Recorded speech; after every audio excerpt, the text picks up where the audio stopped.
सूरत से बड़ी खबर। आगामी गणेश उत्सव को शांति और सौहार्दपूर्ण माहौल में मनाने के लिए सूरत शहर गणेश उत्सव समिति ने पत्रकार परिषद का आयोजन किया।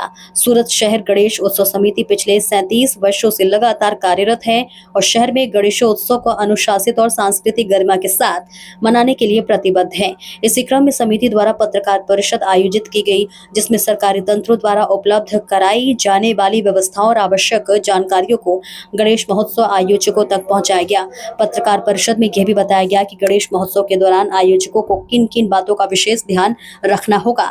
इस अवसर पर साधु संतों के साथ गणेश उत्सव समिति के अध्यक्ष अनिल बिस्किटवाला समेत अन्य पदाधिकारी उपस्थित रहे। पत्रकार परिषद के दौरान समिति ने अपील की है कि गणेश उत्सव के हिंदू संस्कृति, धार्मिक गरिमा और देशभक्ति की भावना के साथ मनाया जाए। साथ ही शहरवासियों और आयोजकों से यह सुनिश्चित करने की अपील की गई है कि उत्सव शांति और एकता के वातावरण में संपन्न हो। जय श्री गणेश।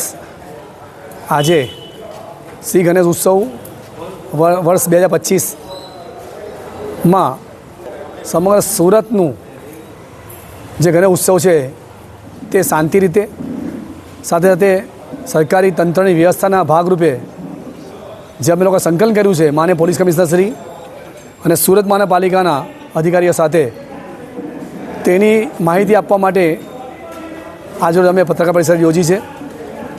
તો મારી સાથે ગણેશ સમિતિના જ મહામંત્રી શ્રી વિમલભાઈ ભટ્ટ, જોગેન્દ્રભાઈ સાહાની ઉપસ્થિત છે અને સંતો પણ હાલમાં ઉપસ્થિત છે।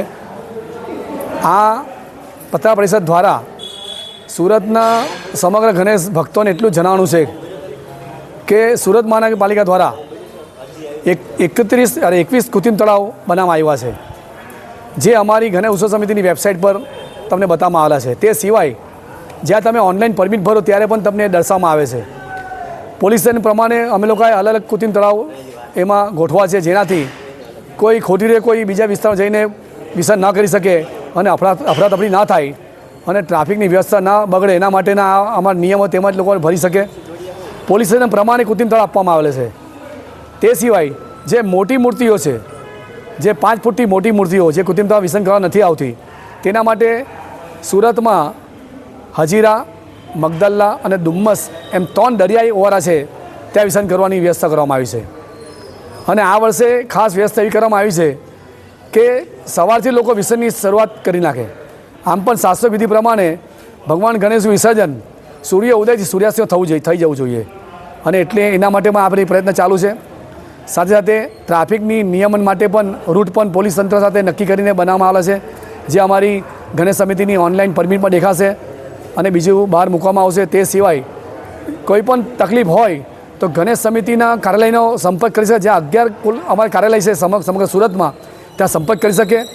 સાથે ટોપ 30 જે ઇનામ વિતરણનો અમારો કાર્યક્રમ છે, તેમાં પણ દરેક સ્પર્ધકો એમાં ભાગ લેવા માટે એક ફરજિયાત અમારો જે કન્સેપ્ટ છે કે માટીની મૂર્તિ, અને તે પણ સરકારી જાહેરનામાનું પાલન કરતા તેવાને અમે ખતે એમાં લઈએ છીએ। અને સાથે સાથે અમારો કન્સેપ્ટ જ્યારે અમારો કાર્યક્રમ થયો ઇન્ડોર સ્ટેડિયમમાં, ત્યારે અમે જાહેર કર્યું હતું કે સિંદૂર ઓપરેશનના થીમ પર ગણેશ ભક્તો એમાં આગળ વધે અને અમારું અભિયાન જે માનનીય નરેન્દ્રભાઈ મોદીજી આપણા પ્રધાનમંત્રીશ્રીએ શરૂઆત કરેલી 2017માં, એમને મન કી બાતમાં અમારા ગણેશ સમિતિને માન આપીને મન કી બાતમાં લીધું હતું, તે અનુસંધાને ગુજરાત સરકારે પણ આ વર્ષે એક પ્રતિયોગિતા શરૂ કરી છે, જેના આધારે અમે એમનો આભાર પણ માને છે ગુજરાત સરકારનો કે તેઓએ અમારા કન્સેપ્ટને રાજ્ય કક્ષા લઈને સમગ્ર ગણેશ ભક્તોને જે માન આપવા જઈ રહ્યા તેના બદલે અમને ખૂબ આભાર માને છે। જય શ્રી ગણેશ। કંઈ પણ તકલીફ હોય તો ગણેશ સમિતિ સંપર્ક કરજો। આભાર।